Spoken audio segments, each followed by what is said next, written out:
Usa-o poderosamente neste culto de oração, em nome de Jesus.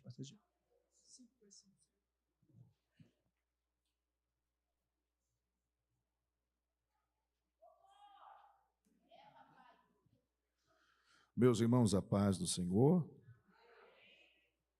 Quero convidá-los a abrirem suas Bíblias no livro de Números. Livro que tem por nome Números. Nós, nessa tarde de vitória, nesta tarde profética, estaremos observando um texto que acredito que vocês conheçam de cor e salteado. Livro de Números. Nossa reflexão estará subordinada ao registro do capítulo 13 desse livro. Números 13. Eu já vou passar para os irmãos os versículos que nós iremos tomar por leitura, mas antes de fazê-lo, quero, diante do testemunho de cada cristão presente aqui nesta noite, dar a Deus o louvor que lhe é devido. O coração está tomado de alegria, a alma está rendida em gratidão, por entender que, por mais uma vez, as muitas misericórdias do nosso Pai nos concede a oportunidade de estarmos na sua casa. Somos o povo mais abençoado e vitorioso da face da terra. A graça de Deus nos alcança, o seu poder de atração nos torna a esse ponto para darmos a Deus o louvor que lhe é devido. Eu estou muito feliz em estar conhecendo esta igreja, uma bela igreja, e que o nome do Senhor em tudo seja glorificado em suas vidas. E eu, debaixo desse sentimento de louvor a Deus, expresso a minha sincera e profunda palavra de agradecimento ao líder desta igreja, me refiro em especial ao nosso irmão em Cristo Jesus. Eu vou dizer assim hoje, meu pastor, porque estou debaixo de sua bênção. Eu não sei se eu vou falar certo aqui, eu vou arriscar no espanhol, né? Só Jesus na minha vida. Pastor Pantoja, Marcelo Pantoja, Pantoja. Paguei mico, né, irmão? Só Jesus na minha vida. Mas eu agradeço por sua confiança, muito obrigado por sua bênção, que a bênção de Deus esteja sobre sua vida, meu pastor, sobre sua família e sobre o seu ministério também. Antes de qualquer palavra, eu trago as saudações ricas em sentimento fraternal de nossa liderança ali no estado do Rio de Janeiro, pastor Alessandro Malafaia, de sua muito digna esposa, nossa pastora Aline Malafaia, ao Senhor e à sua casa. Amém? Irmãos, quantos querem ouvir a palavra de Deus? Diga amém. Pastor Josivaldo mandou transmitir um abraço ao Senhor, missão dada é missão cumprida. Amém? Números 13. Para a gente entendermos aqui a narrativa, quero convidá-los a lerem partindo do versículo de número 25. Versículo de número 25, os irmãos estarão acompanhando até o versículo de número 30. Todos já encontraram? Digam glórias a Deus. Está escrito: depois voltaram de espiar a terra, ao fim de 40 dias. Caminharam e vieram a Moisés e a Arão e a toda a congregação no deserto de Parã, a Cádiz, e, tornando, deram-lhes contas a eles e a toda a congregação, mostrando-lhes o fruto da terra. Relataram e disseram: fomos à terra que nos enviaste. Ela verdadeiramente mana. Este é o fruto. O povo, porém, que habita nessa terra é poderoso, e as cidades fortes e muito grandes. E também ali vimos os filhos de Anak. Os amalequitas habitam na terra do sul, e os heteus e os jebuseus e os amorreus habitam nas regiões montanhosas. Os cananeus habitam ao pé do mar, pela ribeira do Jordão. Então, Calebe fez calar o povo perante Moisés e disse-lhe: subamos, presta bem atenção nisso aqui, subamos animosamente e possuamos a terra em herança, porque certamente prevaleceremos contra ela. Eu vou repetir mais uma vez a fala de Caleb, registrada no versículo 30. Então Caleb fez calar o povo perante Moisés e lhe disse: subamos animosamente e possuamos a terra, porque certamente prevaleceremos contra ela. Glória a Deus. Você acha que dá para interagir com o irmão que está ao seu lado? Dá para apertar a mão dele e dizer: quem tem ouvidos, ouça o que o Espírito do Senhor tem a dizer à igreja? Tome o seu assento, meu irmão, muito obrigado.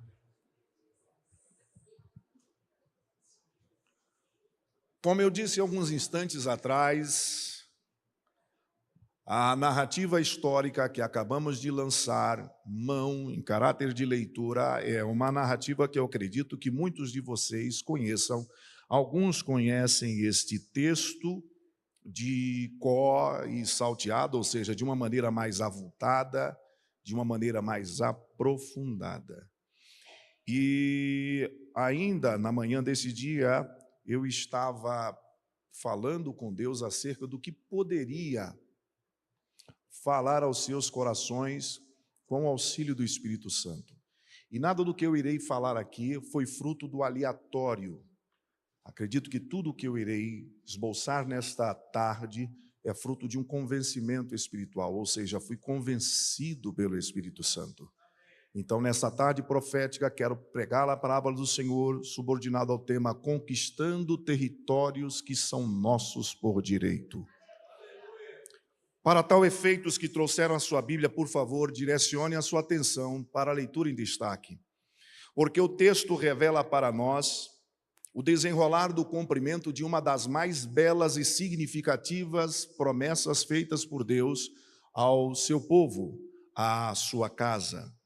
Todos nós sabemos que a Bíblia é um livro rico em promessas, tanto nas páginas do Antigo Testamento, quanto nas páginas do Novo Testamento. O que nós vemos é a revelação máxima de promessas que Deus fez, não somente a Israel, mas através da instrumentalidade de seu Filho, fez também à sua igreja. Conseguimos encontrar dentro do contexto dessas promessas, algumas sendo condicionais, ou seja, dependendo do fator de nossa condição para se evidenciar, e outras, biblicamente falando, incondicional, ou seja, independente daquilo que eu ou você possa fazer, independente do tempo, independente das circunstâncias, independente dos fatores, sejam estes internos ou externos, Deus cumprirá, porque sobre esta promessa está o peso da sua fidelidade. O que nós acabamos de ler é uma grande promessa de Deus feita à casa de Israel. Eu acho lindo esta promessa, porque ela não vai ser dita ou falada simplesmente nas entrelinhas desse livro. É óbvio que os irmãos já entenderam que eles estão vivendo o caráter cumpridor dessas promessas. Geograficamente falando, eles estão olhando para a terra prometida, há alguns desafios a serem vencidos, mas eles estão posicionalmente falando já dentro daquilo que Deus havia idealizado e projetado em caráter de promessa aos seus pais.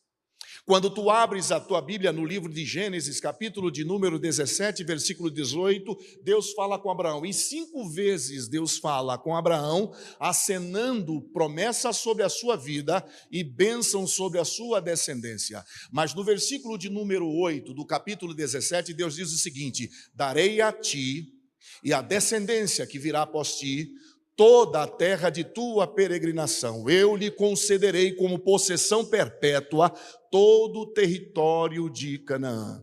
A história você conhece, porque ela vai se agigantando, ela vai se avolumando. Abraão morre, mas a promessa de Deus permanece sobre os ombros de seu filho Isaque. E é interessante, pastor, pastor Marcelo, que existem determinados pontos entre a vida de Abraão e a vida de Isaac que Deus age de maneira simétrica, que Deus age de maneira idêntica.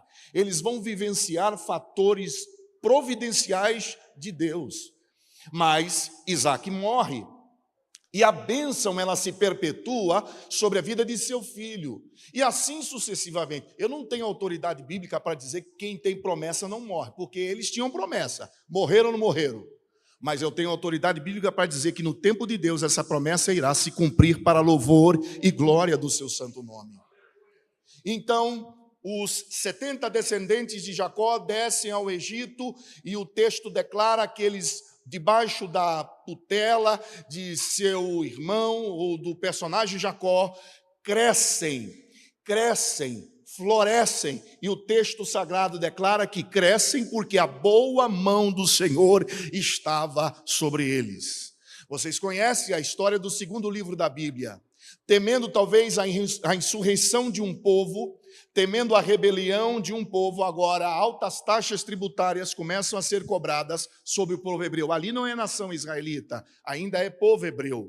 Como não se podia pagar as taxas tributárias, começaram a se impor alto peso, a ponto dessa nação, desse povo, perder o seu status, a sua cidadania e se tornarem escravos de uma nação.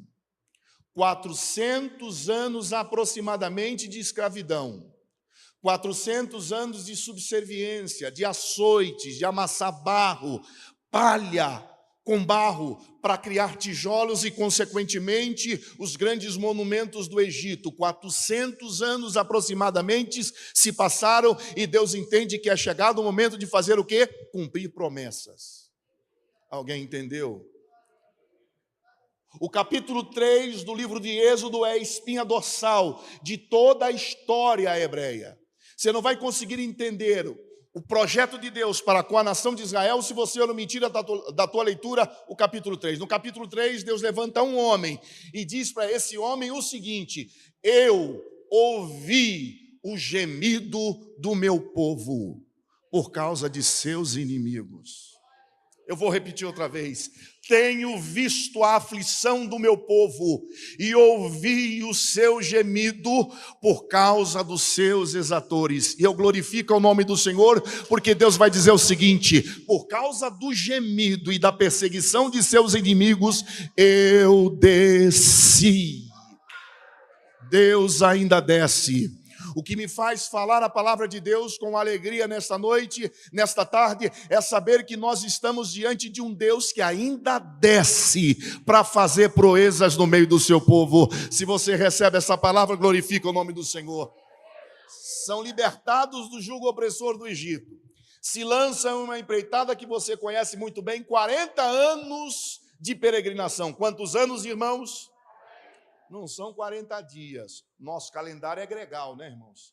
Cada ano compreende ao período de 365 dias. Eu estou dando um pouco essa volta para você entender que não foram 4 anos, foram 40 anos. E aonde o senhor quer chegar com isso, pastor Jimmy? 40 anos peregrinando em terras auspiciosas. 40 anos peregrinando em terras desconhecidas. 40 anos peregrinando em terras repletas de inimigo. 40 anos, sandálias não se gastaram, vestes não se poeram. 40 anos. Quando o povo clamava faminto, Deus enviava codornas para ele. Quando o povo clamava faminto, Deus enviava maná pela manhã. Se a gente fosse aqui trazer para os nossos dias, pela manhã era maná e à tarde era frango a passarinha. Sabe por quê? Porque Deus não deve nada a ninguém.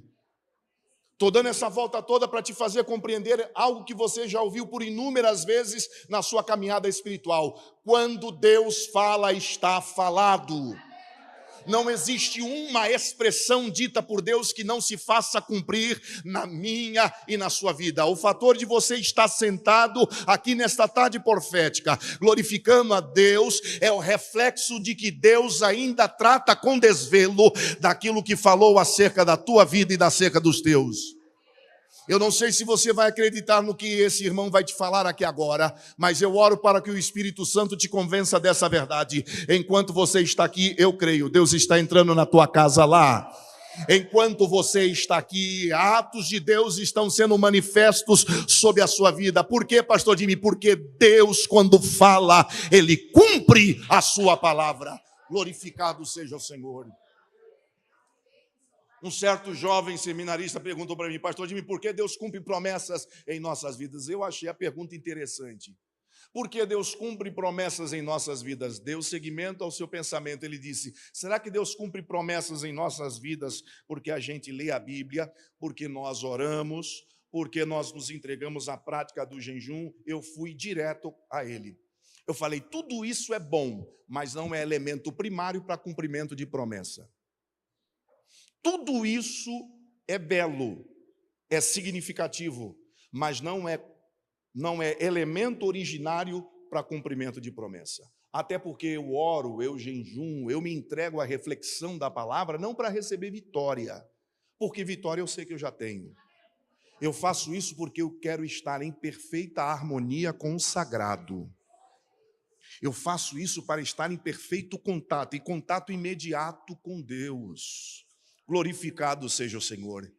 Então a pergunta que não quer se calar é por que Deus cumpre promessa? E a resposta é direta, porque nele não existe sombra de variação. Deus cumpre promessa em nossas vidas porque Ele não pode negar a si mesmo. E aí é que está a derrota do inferno. Deus cumpre promessa em nossa vida porque Ele não pode desviar-se da sua fala. O escritor sacro aos Hebreus vai dizer o seguinte, pelo que por duas coisas imutáveis, nas quais é impossível que Deus minta. Olha para o teu irmão e diga, Deus é fiel. Vê se ele dá glória a Deus por essa verdade. Aleluia. Se tu abrir a tua Bíblia na segunda epístola de Paulo a Timóteo, no capítulo 2, versículo 2, ele vai dizer o seguinte, se formos infiéis, aqui é para dar glória a Deus, Deus permanece fiel. Aleluia. Se tu abrir a tua Bíblia nesse mesmo livro, livro de Números, capítulo 23, versículo 19, você encontrará escrito o seguinte, Deus não é homem para que minta, e muito menos filho do homem para que se arrependa.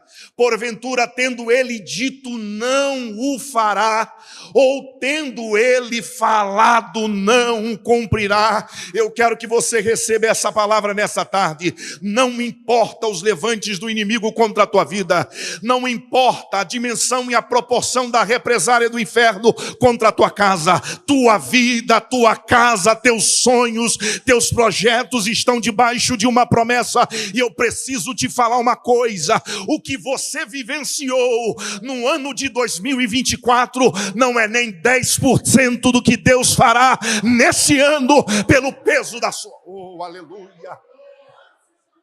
Aleluia! Aí Deus me trouxe lá de Nova Iguaçu para dizer para você, calma.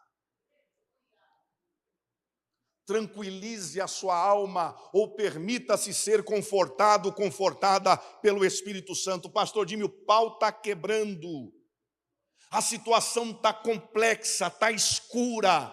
Eu olho para o horizonte da minha vida, o que eu percebo é uma perspectiva um tanto quanto embaçada. Isso não anula o brilho daquilo que Deus falou ao teu respeito. Olha para o texto. Porque eles estão agora olhando para a terra prometida. Tudo aquilo que os seus pais sonharam, eles estão prestes a vivenciar. Mas eu não sei se você vai concordar com o que esse irmão vai falar aqui. Nada na vida do crente vem fácil. Vocês concordam? Nada vem de mão. Tem crente aqui que já falou línguas estranhas, tem crente aqui que já aplaudiu, já cantou, mas só o Espírito Santo sabe as lutas e os embates em que ele ou ela se encontram. É assim mesmo. Você não vai gostar do que eu vou falar, mas vou tacar assim mesmo. Faz parte da vida cristã. Eles estão diante da terra prometida e agora... Moisés recebe uma orientação de Deus, e a orientação é essa. Eu quero que tu pegue 12 cabra macho aí, como diz lá na minha terra. Porque eu moro no Rio de Janeiro, mas sou de São Luís do Maranhão. Tem maranhense aqui, irmão? Opa, glória a Deus, Deus abençoe. Eu queria que minha esposa estivesse aqui para tirar onda com ela. 12 homens. Eu quero, Moisés, que vocês escolham a dedo 12 homens. E esses homens terão a responsabilidade ou a incumbência de entrarem na terra prometida. Eu vou dar um limite de tempo, 40 dias. Ao tempo de 40 dias, eles devem avaliar a terra, eles devem sondar a terra e devem retornar, trazendo consigo o relato daquilo que os seus olhos presenciaram, daquilo que eles testemunharam. E Moisés vai agir assim, segundo a orientação de Deus. 12 homens são escolhidos criteriosamente, partem para a terra prometida, ao término de 40 dias, segundo a luz textual, e retornam ao acampamento. Eles estão em Cádiz, no último deserto, vivido pelo povo hebreu. E agora, se você estiver com a sua Bíblia aberta, percebam que eles vão começar a dar a Moisés e Arão e a congregação o relatório daquilo que eles presenciaram. Você percebeu com atenção o nível do relatório? Se você leu com atenção, perceberá que esse relatório está dividido em 2 sessões. E se nós fôssemos dar nomes, títulos a essas sessões, diríamos que a primeira sessão é uma sessão positiva. E encontra-se registrada lá no versículo de número 23 e 24. Olha, fomos à terra que nos enviou. E essa terra é uma terra tão próspera, tão fértil, que para nós mana leite e mel. Versículo 23 declara que 2 homens eram necessários para se carregar um cacho de uva. 2 homens para se carregar o quê, irmãos? Eu não sei se o escritor usou aqui o superlativo da expressão para tentar mostrar para nós a grandeza do que era aquela terra, porque particularmente, não sei se tem rio-grandense aqui, mas eu nunca vi 2 homens ser necessário para se carregar, pastor Marcelo, um cacho de uva. Eu fico imaginando o tamanho desse negócio. 2 homens carregando um cacho de uva enorme. E o feito de extrair da terra aquele cacho foi tão belo que eles dão um nome para aquele vale de Escol. Escol é cachos. Eles chegam para Moisés e dizem: a terra é boa, é fértil, é próspera. Parafraseando, é tudo aquilo que Deus prometeu para a gente. E agora eu vou falar algo que é extra-bíblico, parte de um pensamento meu. Eu acredito que à medida que eles vão revelando a Moisés o que a terra tinha para dar em favor a eles, eu acredito, não está no texto, que à medida que eles foram falando, o povo foi se alegrando. Eu acredito que à medida que eles foram contando os feitos, o povo foi se regozijando. E talvez você esteja pensando consigo: pastor Jim, por que o senhor está tirando então esse pensamento? Tu já viu alguém ficar triste diante de notícia boa? Você já viu alguma pessoa ficar cabisbaixo diante de uma notícia alvissareira, diante de uma notícia alegre? Dependendo da proporção e da condição que a notícia lhe é dada, ela tem o poder de elevar a sua moral, sim ou não? Ela tem poder de reconectar emoções, ela tem poder de fazer brilhar o horizonte. O proverbista vai dizer o seguinte: como maçãs em salvas de ouro é a palavra dita ao seu tempo.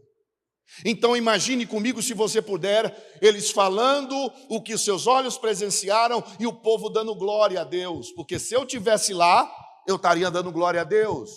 O povo celebrando e dizendo: Deus é fiel, Deus é bom. No meio desse cenário, penso eu, que de alegria, de exultação, um grupo se destaca. 10 homens se levantam e começam a relatar com um tom tanto quanto pessimista o que os seus olhos presenciaram. É tipo assim: a terra é próspera, é fértil, é abundante, só que ela não é para a gente. Ela não serve para nós. E aí, se você tiver com a tua Bíblia aberta, vê lá: fomos à terra que o Senhor nos enviou. Ela é terra que devora os seus moradores. As cidades são muito grandes e fortificadas. Eles continuam falando: no meio daquela terra nós temos os filhos de Anak, que eram homens de estatura descomunal. Eles dizem que tem Eteu, tem Jebuseu, tem tudo que tem eu está lá dentro. E no final, se você for observar o versículo de número 33, ele vai dizer o seguinte: nós somos aos nossos olhos como gafanhoto, e assim entendemos que somos aos olhos daquele povo. Percebeu a situação, o quadro complexo que se cria? Eles começam agora, segundo a luz do texto, inflamar a terra, ou seja, falar mal de um projeto de Deus. A terra é grandiosa, mas nós não temos características, nós não temos qualidades, não existe em nós forças para suprimirmos os desafios existentes desta terra. E eu confesso aos irmãos que a fala desses companheiros ali me perturbou, e a expressão certa é perturbação, porque são filhos de Deus. Os irmãos concordam? Digo amém. Só chegaram até ali porque estão debaixo do peso de uma promessa. Você diz amém. Só chegaram ali por causa dos atos redentivos de Deus. Você diz glória a Deus. Ou seja, Deus foi a força motriz que os conduziram até aquele preciso e exato momento. Vale aqui também dizer que não são simples hebreus. Penso eu que são homens nobres, guerreiros, valentes, e que foram escolhidos a dedos por levarem consigo características que os faziam diferente dentre dos demais. Mas a situação é tão complexa que esses servos de Deus, que esses guerreiros, que esses homens intrépidos se sentem como insetos. E aqui a situação fica um tanto quanto terrível, porque é filho de Deus dizendo: a gente não pode conquistar. É filho de Deus dizendo: é impossível obtermos essa terra. Sentimentos, lapsos de pensamentos tomam o coração daqueles homens. Senso de fraqueza, complexo de inferioridade, visão distorcida da realidade, porque não é na minha força, é na força de Deus. Você só chegou aonde chegou por causa de Deus na sua vida. Aleluias.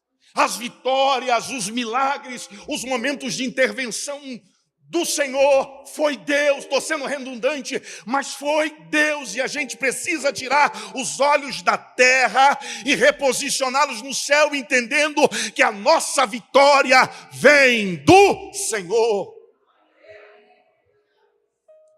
São nobres, mas a visão está embaçada, e Martin Lloyd Jones com muita propriedade vai dizer: e você vai até onde a tua visão te permite enxergar.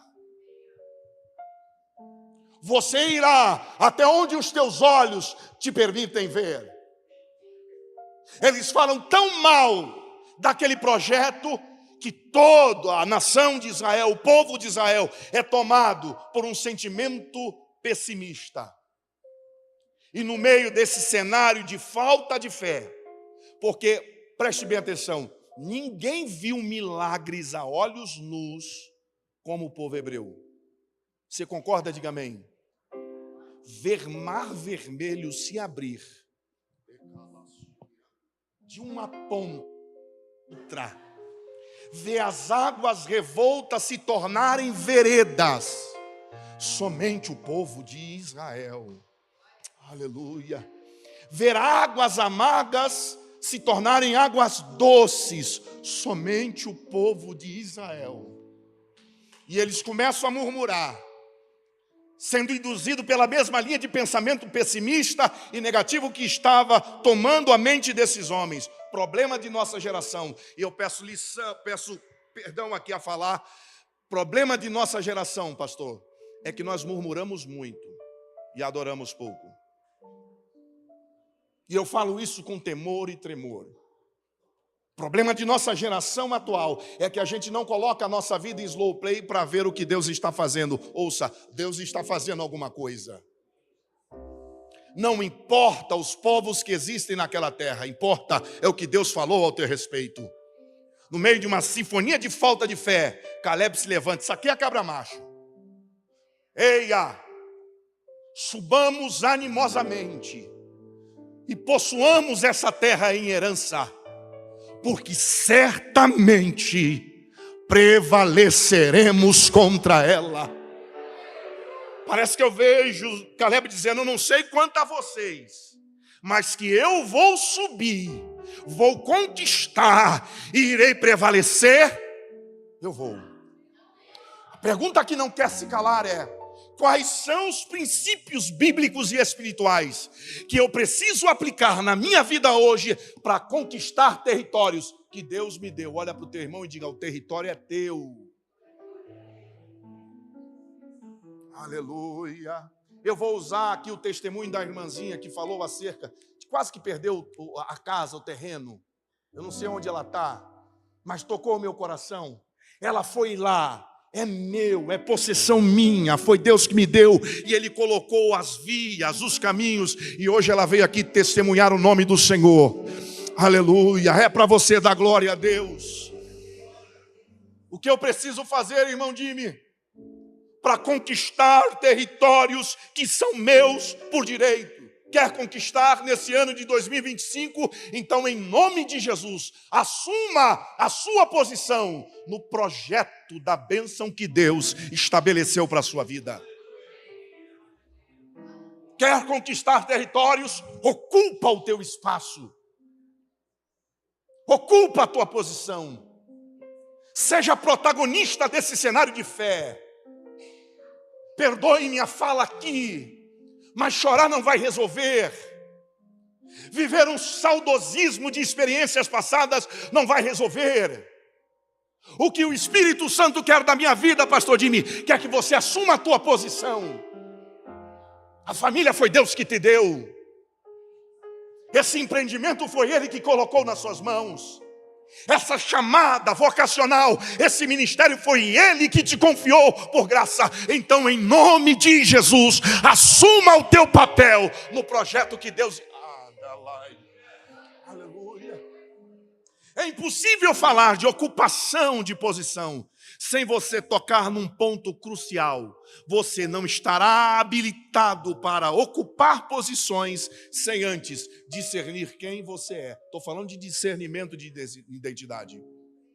E eu preciso falar de discernimento de identidade, porque nós vivenciamos um presente século marcado por crises de identidade.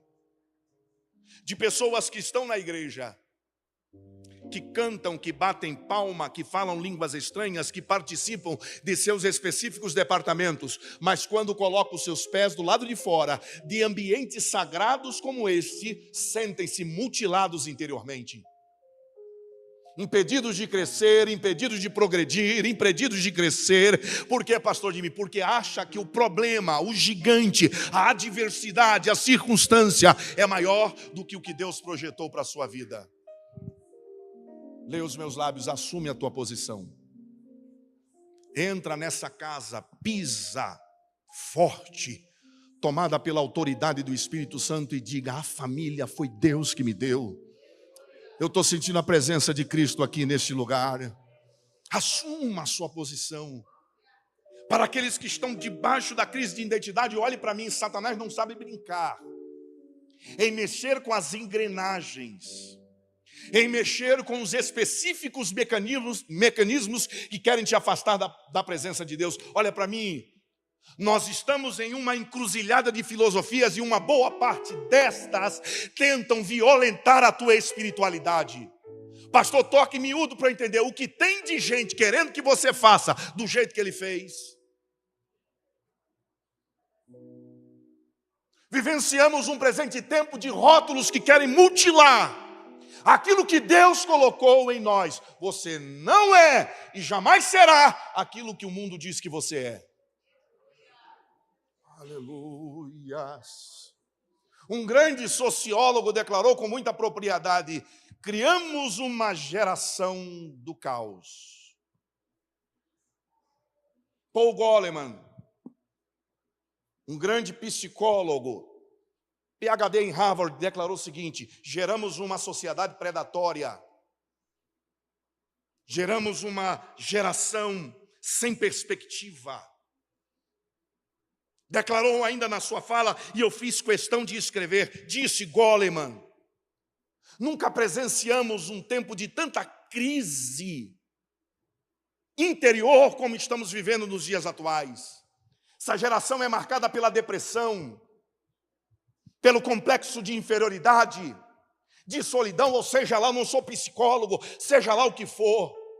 Perdoe-me, sou leigo enquanto a essa instância, mas eu não sei se você vai concordar com o que esse irmão vai falar. Se a nossa vida é fruto de uma idealização divina, somente a palavra de Deus tem poder e autoridade para dizer quem você é. E eu não faço parte de uma geração do caos. Eu não faço parte de uma geração predatória. Eu não faço parte de uma geração de perspectivas nulas. Eu faço parte de uma geração e só vai glorificar quem recebe lavada e remida no sangue.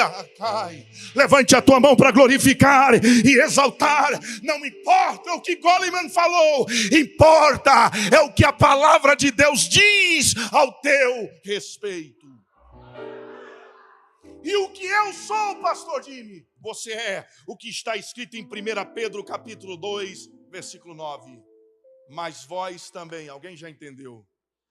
Mas vós também sois a geração eleita.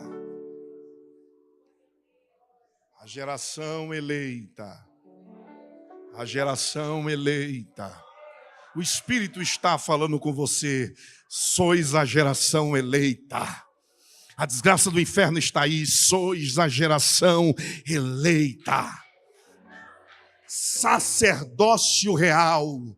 Propriedade exclusiva de Deus, a fim de anunciardes as virtudes daquele que vos chamou das trevas para a sua maravilhosa luz. E eu peço licença ao nosso pastor para falar: você não é capacho de Satanás, você não é tapete do inimigo, você é herdeira e herdeiro de uma promessa, chamado para conquistar. Se você recebe essa palavra, glorifique o nome do Senhor.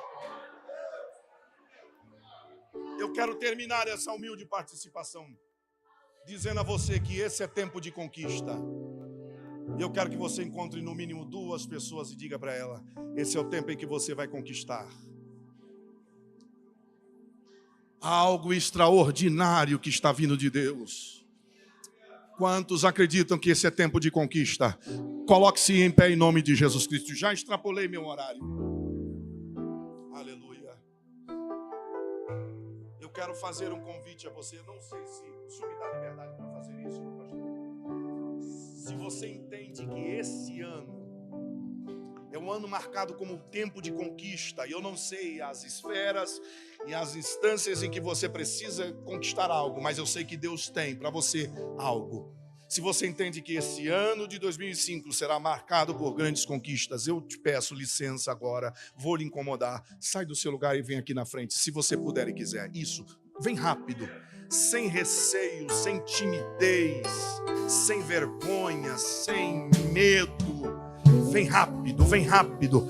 Tua família precisa disso, sua espiritualidade precisa disso, sua identidade cristã precisa disso. Sai do seu lugar, porque enquanto você está se deslocando, eu vejo cadeias sendo quebradas. Enquanto você está se deslocando, eu vejo grilhões sendo despedaçados. Enquanto você está se deslocando, eu vejo portas sendo abertas.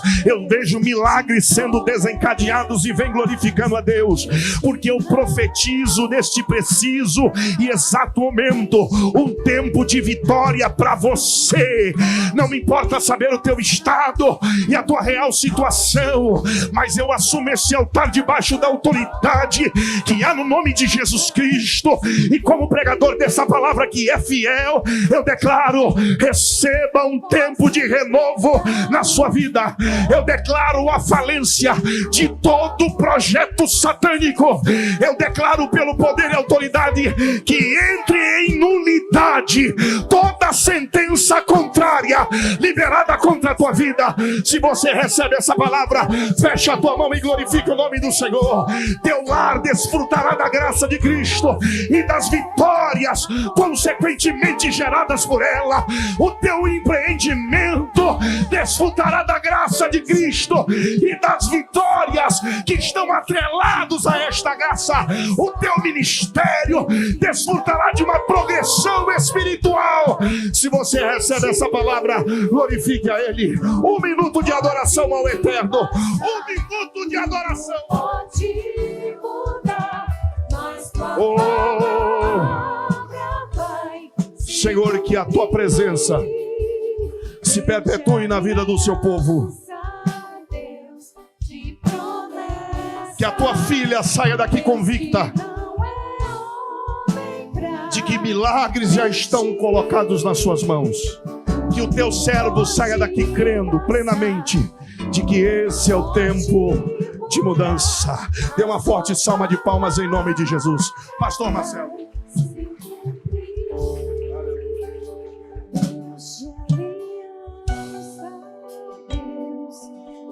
Aleluia. Fica aqui mesmo. Vamos encerrar o culto aqui. Obrigado, pastor Jimmy. Deus continue abençoando. Fica aqui. Vamos encerrar o culto aqui. Levante a sua mão para o alto, querido. Diga obrigado, Jesus.